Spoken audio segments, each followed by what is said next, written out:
नमस्कार मैत्रिणींनो, स्वागत आहे तुमचं आपल्या चॅनलवरती। आणि मैत्रिणींनो, आजही नव्हतं भाजीला काही, बाजार जवळ आलं की भाजीपाला काही उरत नाही, मग असंच भाज्या करून घेते। तर घेतले होते हिरवे मूग तव्यावरती भाजून आणि घेतली होती त्याची एक कुकरला लावून शिट्टी करून।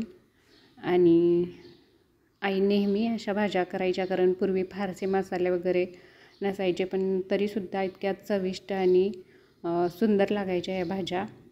तर घेतली होती मी फक्त जिरे मोहरी आणि लसणाची फोडणी करून, आणि मग त्यातच घेतले होते हे शिजवलेले मूग टाकून।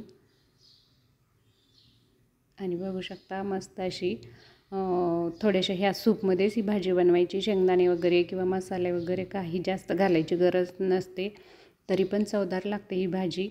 आणि मला ते जुन्या आठवणी आल्या की मी नेहमी असल्या भाज्या बनवते घरात। फ्रीजमध्ये काही भाजीपाला शिल्लक असला तरी आठवणीने ह्या भाज्या बनवते। आणि कारण आई काकू जेव्हा या भाज्या बनवायच्या तर आठवती ती चव आणखीन, मग बनवावे वाटतात। तर झाली होती आपली ही भाजी बनवून। मुगाची भिजवायचं लक्षात नसलं तरीच भाजक्या मुगाची करून घेता येते। आणि वांग्याच्या भरीतसाठी मी बनवली होती कांदा लसूणची ओली चटणी।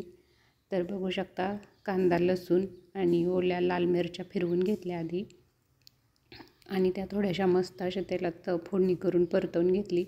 तर ही चटणीसुद्धा अगदी चवदार आणि मस्त लागते, आणि त्यातच वांग्याच्या भरीतामध्ये तर घातली तर खूपच मस्त लागते। आपल्या चॅनेलला लाईक सबस्क्राईब करा।